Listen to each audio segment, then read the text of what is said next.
Outro estudo de caso, tá? É o teste hidrostático. Então, vamos pegar um exemplo aqui. É um teste de novo duto de transporte de água. Então, né, a realização de teste hidrostático, né, para verificar a integridade estrutural.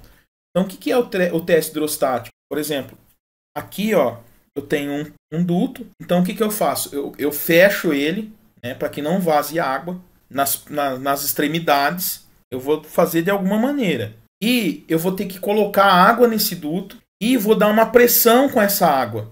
Então, não é uma pressão com ar, nem com fluido.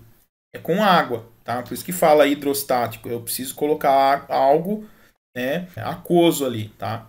E essa pressão de teste, geralmente, cada norma vai dar uma pressão, por exemplo. Então, se o meu duto vai trabalhar com 4 bar, por exemplo, eu não vou fazer um teste com 4 bar.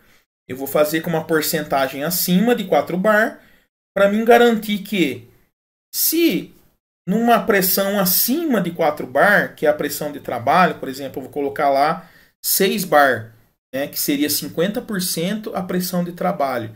Se ali eu não tenho nenhum vazamento e o meu duto ele se comportou bem estruturalmente, quer dizer que ele é um teste apto. Então, o teste hidrostático ele vai garantir a confiabilidade antes de eu colocar em operação. Tá? Então, sempre eu vou colocar uma pressão maior.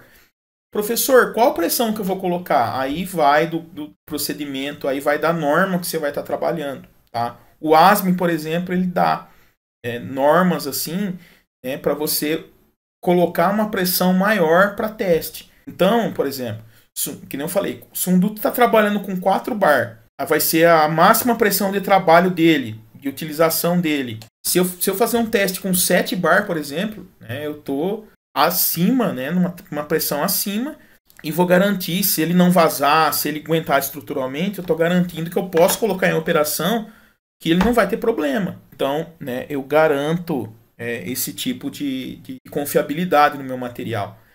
E, né, falando do teste hidrostático, tá? O porquê que o teste hidrostático ele é usado e não o teste de ar, teste pneumático, por exemplo. Eu posso também aplicar uma pressão de ar num tubo e verificar se não está vazando, tá? É que a água, né, como ela não é compressível, tá? Eu não consigo comprimir a água. O ar ele é compressível. Eu consigo comprimir o ar de uma maneira que é muito... eu consigo comprimir, né? O ar ele é compressível, a água não. Então a água, quando eu dou pressão na água, qual que é a tendência se tiver algum problema estrutural? Ela vai estufar o meu material, ela vai gerar um local onde essa água vai dar vazamento, tá? Então, ele é muito seguro, o teste hidrostático ele é bem seguro, tá? Diferente do teste pneumático, né?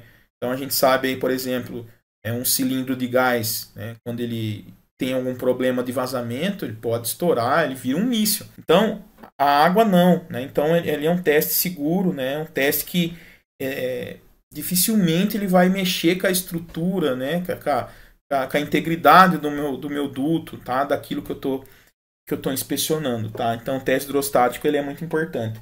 E onde, né? E como que eu garanto o teste hidrostático? Eu vou colocar até certa pressão, né, e eu vou estar visualizando através de um manômetro. Então, por exemplo, coloquei lá 6 graus de pressão. Depois que eu parei de colocar a pressão, ele tem que manter 6 graus.